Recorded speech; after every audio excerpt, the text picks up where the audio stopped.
ফেরাউন যেভাবে বানু ইসরাইলদেরকে জবাই করত দিনের বেলা প্রকাশ্যে, পৃথিবীতে কেউ বলার ছিল না, ওইরকম মূল্যহীন হয়ে গেছিল বানু ইসরাইলরা।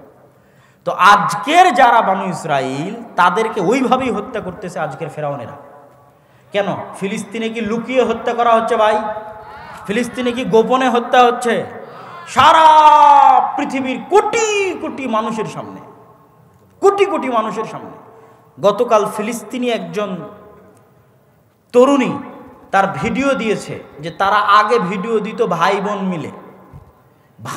মিলে ভিডিও দিত, বাপের সাথেও ভিডিও দিয়েছে, আর এখন ভিডিও দিয়ে বলতেছে এই যে এটা আমার ভাইয়ের কবর, আমার ভাই মরে গেছে, যে ভাই আমার সাথে আপনাদেরকে ভিডিও দিত।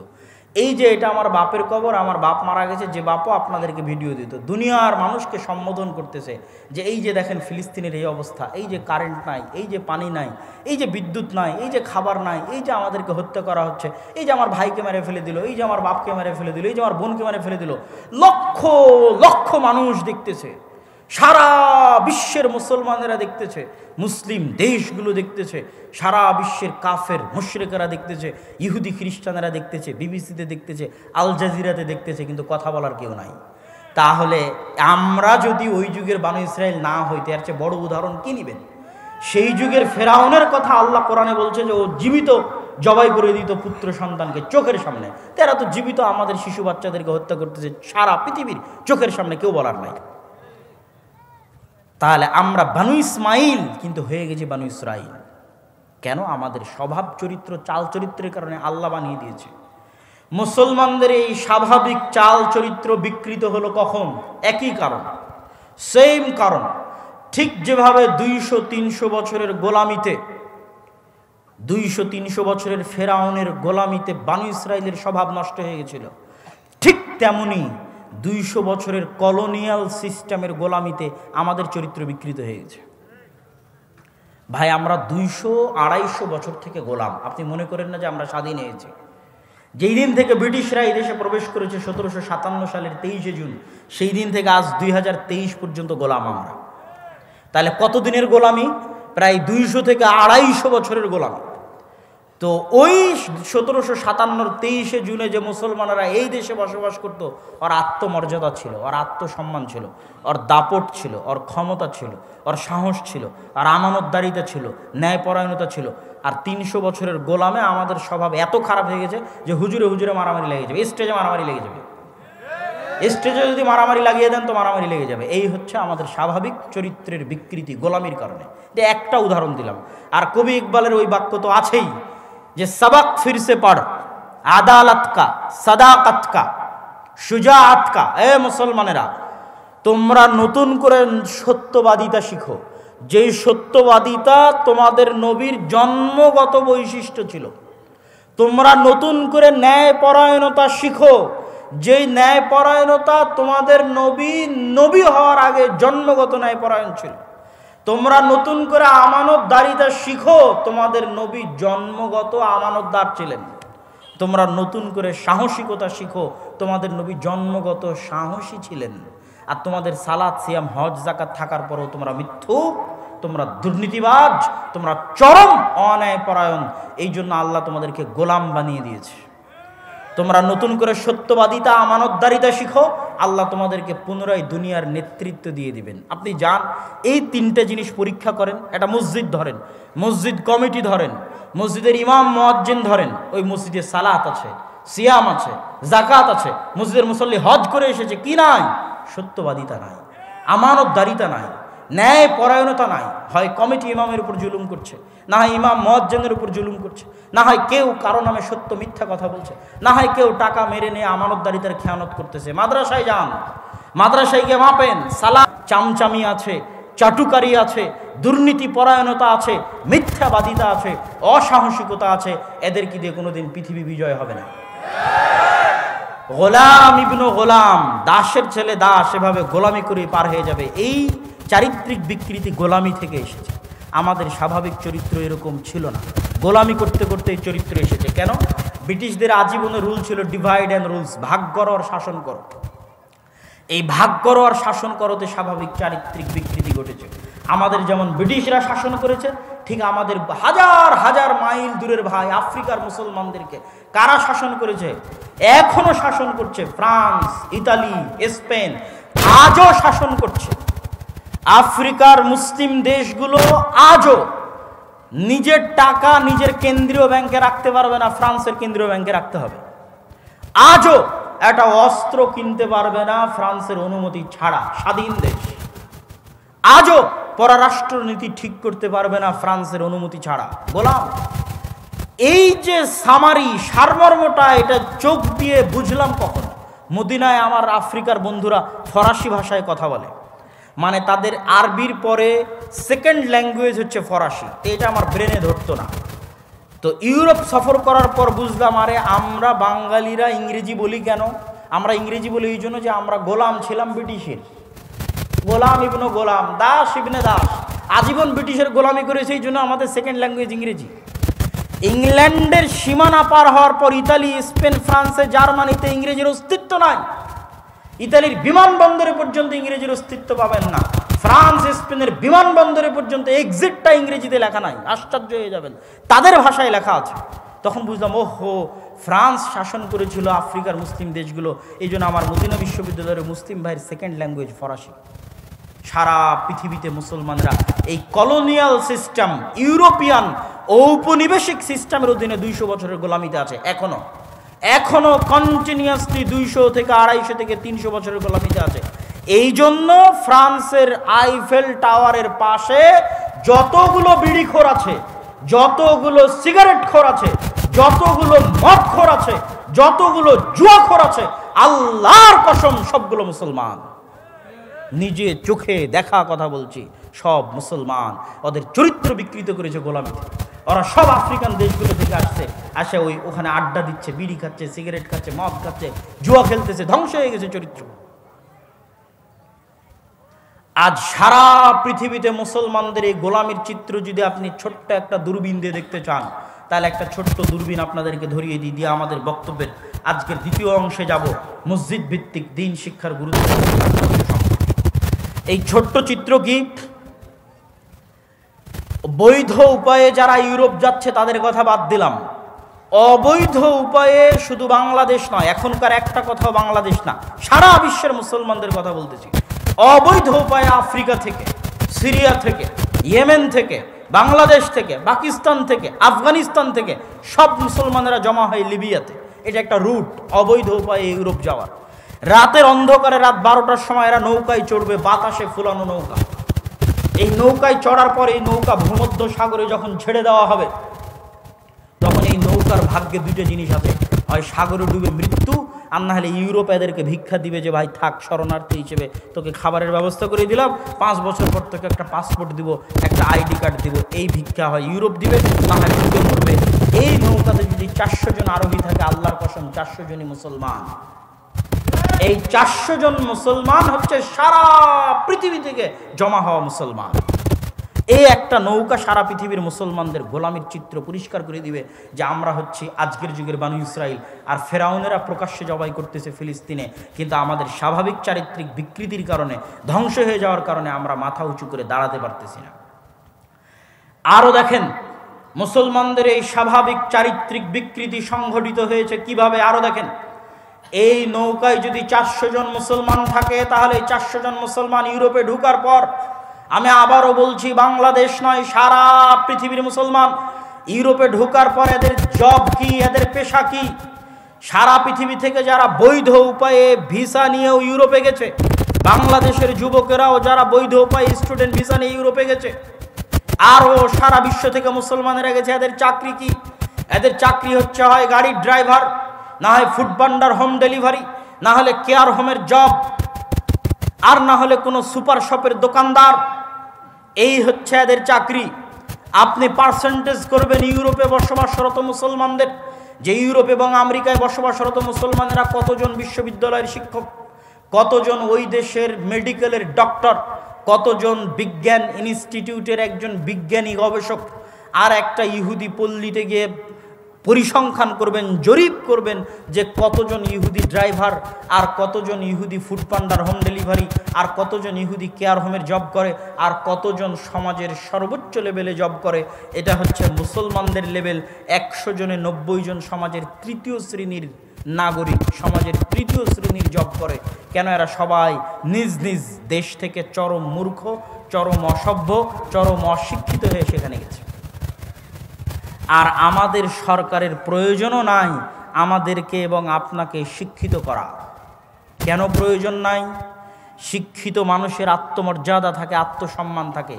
শিক্ষিত মানুষকে কি আর টাকা দিয়ে আপনি গাড়িতে আগুন দেওয়াতে পারবেন? একজন আত্মসম্মানবোধ, আত্মমর্যাদাবোধ মানুষকে আপনি টাকা দিয়ে কিনতে পারবেন?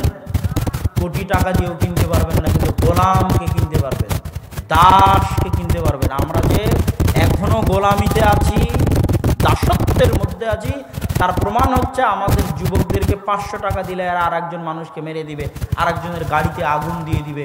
তাহলে এদেরকে যদি শিক্ষিত করে গড়ে তুলি, এরা তো তাহলে আর গোলামি করবে না। তাহলে এদেরকে অশিক্ষিত রাখো, মূর্খ রাখো, তাহলে 500 টাকা দিয়ে এই গুন্ডাদের, এই জুয়াখোরদের, এই মদখোরদের দিয়ে ক্ষমতা টিকিয়ে রাখা যাবে। এটা হলো সিম্পল সামারি। এই জন্য সরকারেরাও চাইবে না যে আপনি শিক্ষিত হন, আত্মমর্যাদা বোধ হন, আত্মসম্মান বোধ হন। যে ন্যায়পরায়ণতা বিক্রি করতে পারবে, সত্যবাদিতা বিক্রি করতে পারবে, আমানতদারিতা বিক্রি করতে পারবে, একমাত্র তারই দরকার। এটা হচ্ছে গোলামির চিহ্ন, দাসত্বের চিহ্ন, আলামত যে আমরা দাস এবং গোলাম, এবং সারা পৃথিবীর মুসলমানদের মধ্যে চিহ্ন বিদ্যমান। সম্মানিত উপস্থিতি, এই জন্য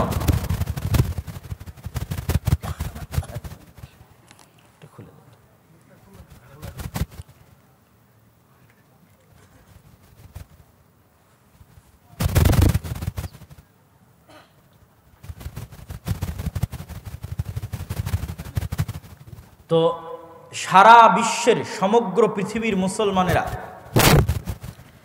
শিক্ষা, দীক্ষা, আমানতদারিতা, সততা, ন্যায়পরায়ণতায় পিছিয়ে আছে, পিছিয়ে আছে। এই পিছিয়ে থাকা স্বচক্ষে দেখার পর, নিজ চোখে অনুভব করার পর, যে আমাদের কাছে আজকের যুগের ফেরাউনরা শিক্ষা এবং জ্ঞান বিক্রি করে, শিক্ষা এবং জ্ঞান বিক্রি করে আমাদেরকে গোলাম বানিয়ে রাখে। তারা শিক্ষিত, আমরা মূর্খ। একটা মাস্টার্স কোর্স 9 মাসের দাম 35 থেকে 40 লক্ষ বাংলাদেশি টাকা। একটা মাস্টার্স কোর্স 9 মাস, মূল্য বাংলাদেশি টাকা 35 থেকে 40 লক্ষ টাকা। তাহলে একটা 9 মাসের মাস্টার্স কোর্সের জন্য যদি 40 লক্ষ টাকা নেয়, তাহলে একটা পারমাণবিক বমের থিওরি দিতে কত কোটি টাকা নেবে? আর একটা বিমান কেমনে বানাতে হয়, বোয়িং আর এয়ারবাস কেমনে বানাতে হয়, ওইটা শিখাতে কত কোটি টাকা নিতে পারে? এই শিক্ষা বিক্রি করা হচ্ছে ফেরাউন আর এই বানু ইসরাইল, আজকের যুগের বানু ইসরাইল তথা আমরা বানু ইসমাইল, যারা আজকের যুগের বানু ইসরাইল হয়ে গেছে, তাদের মধ্যে ডিফারেন্স 500 বছরের। ওরা শিক্ষায় 500 বছর এগিয়ে, আমরা 500 বছর পিছিয়ে। আর একটা আমাদের দুর্ভাগ্য যে আমাদের যে সমস্ত মুসলমানদের হাতে আল্লাহ টাকা পয়সা দিয়েছিল, ধন দৌলত দিয়েছিল, এদেরকে কোন ইবলিস আর কোন শয়তানি বুদ্ধি দিল যে টাকা তোমরা পর্যটনে লাগাও, এই টাকা তোমরা বিনোদনে লাগাও। নাউজুবিল্লাহ। মধ্যপ্রাচ্যের দেশগুলো সেই টাকা বিনোদন আর পর্যটনে শেষ করে দিল। শিক্ষার পিছনে ফোকাসিং খরচ বিশ্বের কোনো মুসলিম দেশ করলো না, যে তারা শিক্ষায় উন্নত হবে, জ্ঞানে গুণে, আত্মমর্যাদা, আত্মসম্মানে উন্নত হবে, এই কাজ করলো না। সম্মানিত উপস্থিতি, এইরকম এক ভয়াবহ পরিস্থিতিতে মুসলমানদের উত্তরণের জন্য, বিশেষ করে আমাদের দেশে আরও চলমান রানিং যে শিক্ষা কারিকুলাম আছে, এই শিক্ষা কারিকুলামে যেভাবে সন্তানদেরকে ধর্মহীন বা ধর্মবিদ্বেষী বা যেভাবে উলঙ্গপনা, বেহায়াপনা, নাচ এবং গানের মতো হারাম বিষয়কে প্রকাশ্যে স্কুলের সিলেবাসে অন্তর্ভুক্ত করে প্রকাশ্যে ওই নাচ এবং গান শেখানোর জন্য শিক্ষক নিয়োগ দিয়ে, শিক্ষককে মুসলমানদের ট্যাক্স আর করের টাকায় বেতন দিয়ে প্রকাশ্যে মুসলমানের সন্তানদেরকে নাচ এবং গান শেখানো হবে, বেহায়াপনা, উলঙ্গপনা, অশ্লীলতা শেখানো হবে, স্কুলে এই সকল কার্যক্রম সম্পূর্ণ। এইরকম এক ভয়ঙ্কর অবস্থায় আপনারা যদি ভবিষ্যৎ প্রজন্মকে রক্ষা করতে চান, ভবিষ্যৎ প্রজন্মের ঈমান এবং আকীদা রক্ষা করতে চান, তাহলে যখন আমাদের গোলামি শুরু হয়েছিল ব্রিটিশ আলমে, ব্রিটিশের শাসন আমলে আমাদের যে গোলামি শুরু হয়েছিল, তখন যেমন আমাদের আদি বাপদাদারা তাদের পরবর্তী প্রজন্মের ঈমান আকীদা রক্ষার জন্য মসজিদ ভিত্তিক মক্তব চালু করেছিল, দ্বীন শিক্ষার ব্যবস্থা চালু করেছিল, আজ আবারও ওই বিধান যে মসজিদ ভিত্তিক দ্বীন শিক্ষার ব্যবস্থা করতে হবে, এটা প্রত্যেক মুসলমানের উপর, প্রত্যেক মসজিদ কমিটির উপর, মসজিদের সাথে সংশ্লিষ্ট দায়িত্বশীলদের উপর আমার জ্ঞানে, আমার বিবেচনায়, আমার বুদ্ধিতে ফরজের মতো জরুরি কর্তব্য। এই ফরজের মতো জরুরি কর্তব্য আরও কেন, আরো একটু খুলে বলি। এখানে 1 ঘন্টা বা 1.5 ঘন্টা যদি বক্তব্য দেই, তাহলে আপনারা বাড়িতে চলে যেতে সব কথা ভুলে যাবেন। গত বছরও এখানে এসেছিলাম, গত বছরও হয়তো 1.5 ঘন্টা বক্তব্য দিয়েছি, আজ আর মনে নাই আপনাদের।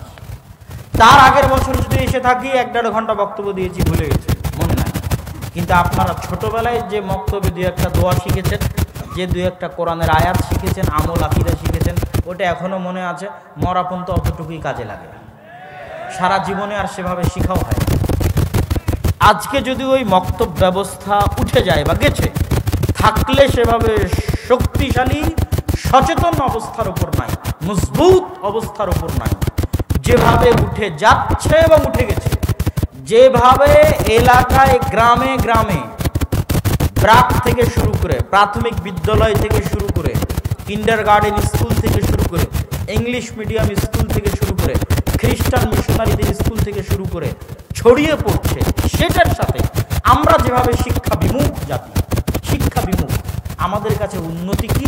আমাদের কাছে উন্নতি হচ্ছে কনস্ট্রাকশন। বিশাল 300 ফিট রাস্তা বানিয়েছেন, অথচ আপনারাই দাবি করছেন ইংল্যান্ড আপনাদের চেয়ে উন্নত।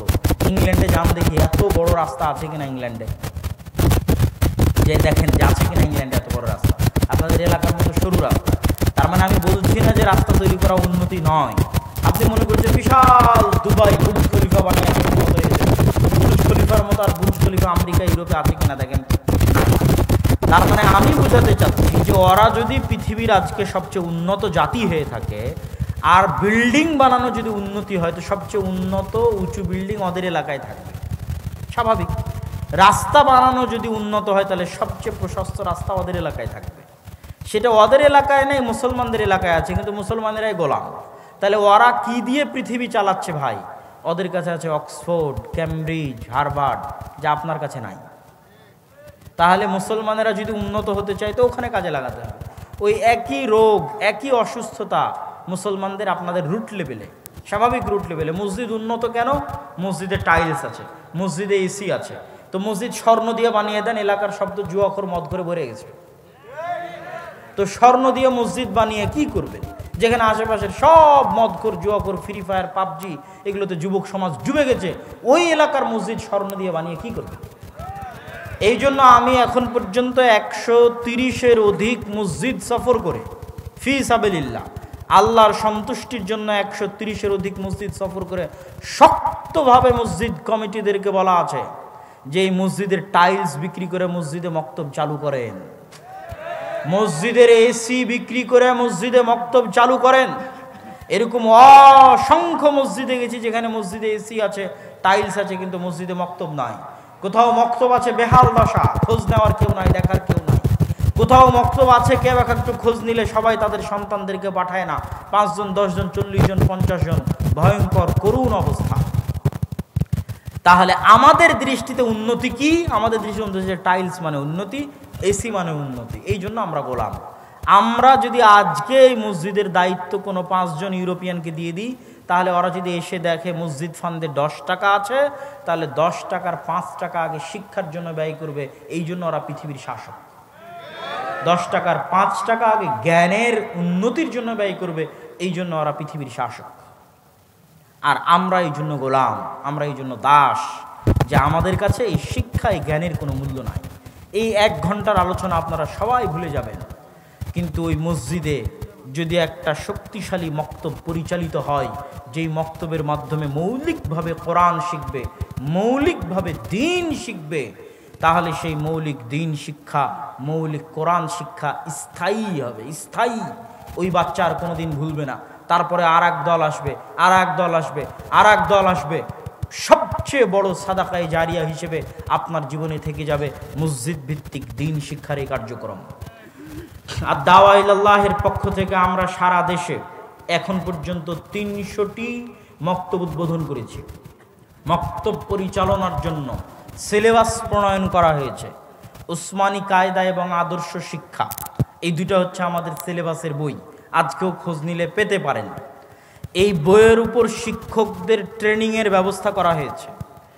আজকে এখন আল জামিয়া সালাফিয়া ডাঙ্গিপাড়া পবা রাজশাহীতে ৩য় ব্যাচের ১০ দিন ব্যাপী ট্রেনিং চলতেছে, যেখানে বাংলাদেশের বিভিন্ন অঞ্চল থেকে ৩০-এর অধিক মক্তবের শিক্ষকেরা একত্রিত হয়েছে।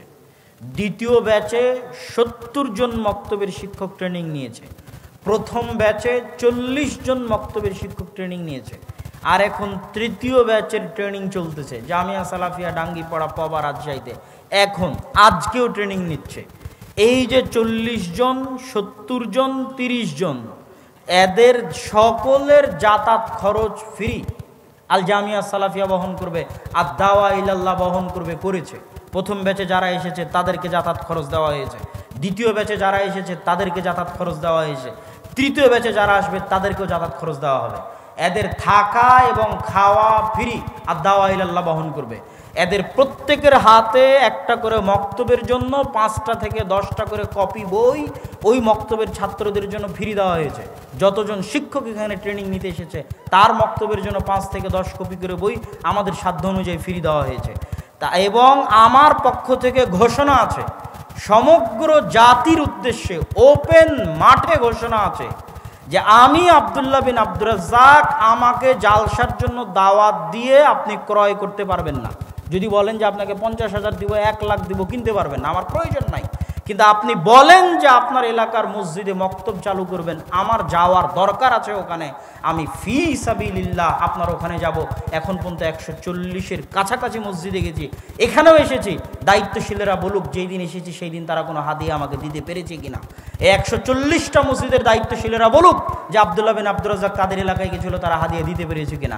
জাতির সাথে ওয়াদা। এত কিছু করার পরও যদি আপনি আপনার মসজিদে মক্তব চালু না করেন, তাহলে এর জন্য আপনি দায়ী, আমি না।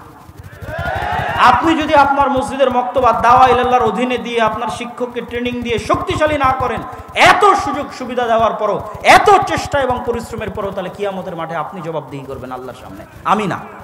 অতএব জাতির সামনে উদাত্ত আহ্বান জানিয়ে যাচ্ছি, বাংলাদেশের প্রত্যেক মসজিদে, কি হানাফি কি আহলে হাদিস, হানাফিও যদি বলে এখানে আসতে হবে কোরআন শিক্ষার জন্য, আমি যেতে প্রস্তুত আছি। কি হানাফি কি আহলে হাদিস, প্রত্যেক মসজিদে দ্বীন শিক্ষা, মসজিদ ভিত্তিক দ্বীন শিক্ষা বাস্তবায়ন করতে হবে। এটা আমাদের চ্যালেঞ্জ, এটা আমাদের যুদ্ধ। আর দাওয়া ইলাল্লাহর মাধ্যমে সারা দেশে আমরা এই যুদ্ধ, এই চ্যালেঞ্জ নিয়ে সফর করতেছি, চেষ্টা করতেছি আল্লাহর সন্তুষ্টির জন্য, জাতির স্বার্থে, মুসলিম জাতির স্বার্থে, নির্দিষ্ট কোনো গোত্র বা দলের জন্য নয়, মুসলমানদের সন্তানের স্বার্থে, মুসলমানদের ভবিষ্যৎ প্রজন্মের স্বার্থে, মুসলমানদের ভবিষ্যৎ স্বাধীনতা রক্ষার স্বার্থে, তাদের মান সম্মান ইজ্জত ইমান এবং আকীদা রক্ষার স্বার্থে। অতএব এই মৌলিক বেসিক কাজে সারা দেশের সকল মুসলমানদের এগিয়ে আসা আমার মাধ্যমে করতে হবে, দাওয়া ইলাল্লাহর মাধ্যমে করতে হবে, এটা জরুরি নয়। কিন্তু মসজিদে দ্বীন শিক্ষার ব্যবস্থা হতে হবে, এটা জরুরি। শুধু কোরআন শিখিয়ে থামা যাবে না, মৌলিক দ্বীন শিখাতে হবে। আমাদের যে দ্বীন শিক্ষার যে বইটা আদর্শ শিক্ষা নামে লেখা আছে, সেখানে আদব কায়দা, কথাবার্তা, দোয়া, আকীদা, নবীর জীবনী সব কিছু অন্তর্ভুক্ত করা আছে। সালাত, অজু, মৌলিক দ্বীন শিক্ষারও ব্যবস্থা মসজিদে থাকতে হবে। তো সকল ব্যবস্থাপনা দাওয়া ইলাল্লাহর কাছে আছে। যদি আমাদের যারা লাইভ দেখছেন তারাও দেখতে পারেন, যারা এখান থেকে উঠে যাবেন, যারা বই কেনার সময় আসবেন তারা আমাদের দায়িত্বশীলের সাথে যোগাযোগ করতে পারেন। লাইভে আমাদের যে ফর্ম দেওয়া আছে গুগল ফর্ম, ওটা পূরণ করলে ওইটার ভিত্তিতে আমরা ধীরে ধীরে সফর করতেছি। ওইটার ভিত্তিতে যোগাযোগ করে আমরা মসজিদের মক্তবের শিক্ষকদেরকে ডেকে ট্রেনিং দিয়ে তার এলাকায় মক্তব চালু করে দিচ্ছি। সকলের প্রতি আর দাওয়া ইলাল্লাহর এই বৃহৎ প্রজেক্টে সম্পৃক্ত হওয়ার উদাত্ত আহ্বান রেখে আগামী 7 ও 8ই মার্চ আল জামিআহ আস-সালাফিয়া রূপগঞ্জ নারায়ণগঞ্জে 3 দেশের আলেম ওলামা উপস্থিত থাকবে। ভারতের আলেম ওলামা উপস্থিত থাকবে, সৌদি আরবের আলেম ওলামা উপস্থিত থাকবে, আর বাংলাদেশের আলেম ওলামা থাকবে ইনশাআল্লাহ। এই 3 দেশের আলেম ওলামার উপস্থিতিতে সালাফি কনফারেন্স 7 ও 8ই মার্চ জামিয়া সালাফিয়া রূপগঞ্জ নারায়ণগঞ্জ। উক্ত সালাফি কনফারেন্সে আপনাদের আসার উদাত্ত আহ্বান জানিয়ে এবং সকলকে মাসিক আলে ইতিসাম পত্রিকাটি নিয়ে যাওয়ার উদাত্ত আহ্বান জানিয়ে পুরো বক্তব্যের সামারি, যে টার্ম, যে পরিভাষাগুলো ব্যবহার করেছি পুরো বক্তব্যে কি কি পরিভাষা ব্যবহার করেছি, আমরা হচ্ছে এই যুগের বানু ইসরাইল, আর ফিলিস্তিনে যারা আমাদেরকে জবাই করতেছে এরা হচ্ছে এই যুগের ফেরাউন। আর এই কাজ ভুলেও করবেন না যে ফিলিস্তিনে যে মুসলিম ভাইদেরকে অত্যাচার হচ্ছে ওদেরই ভুল ধরে ওদেরকেই ছোট করে যে তোরা এরকম করলি কেন, তোদের জন্য এই হলো, তোদের জন্য এই হলো। এটা হচ্ছে বানু ইসরাইলের স্বভাব, নিচু হীন স্বভাব। আপনার ভাই মরতেছে, ওর কি ভুল সেটা পরে পিঠে হাত বুলিয়ে সংশোধন করা যাবে, কিন্তু যে আপনার ভাইকে মারতেছে আপনার ভাইয়ের ভুলের জন্য ওই অত্যাচারী জালেম ফেরাউনকে জাস্টিফাই করার কোনো উপায় নাই। এটা কখনোই একজন ইমানদার মুমিনের বৈশিষ্ট্য হতে পারে না, যেটা আজকে ইসলামী ভ্রাতৃত্বের আলোচনার মাধ্যমে আপনাদেরকে বোঝানোর চেষ্টা করেছি। পাশাপাশি পুরো ইসলামের মৌলিক জিনিস কি আমানতদারিতা, সত্যবাদিতা এবং ন্যায়পরায়ণতা, যেটা থেকে আমরা হাজার হাজার কিলোমিটার দূরে, যেটা আমাদের গোলামির কারণে ধ্বংস হয়ে গেছে, যেটার কারণে আমরা এখনও গোলাম আছি, সেটার দিকে দ্রুত গতিতে আমাদেরকে ফিরে যাওয়া, এই সারমর্ম বক্তব্য এবং এই উদাত্ত আহ্বান রেখে আমি আমার আজকের সংক্ষিপ্ত আলোচনা, সংক্ষিপ্ত বক্তব্য এখানে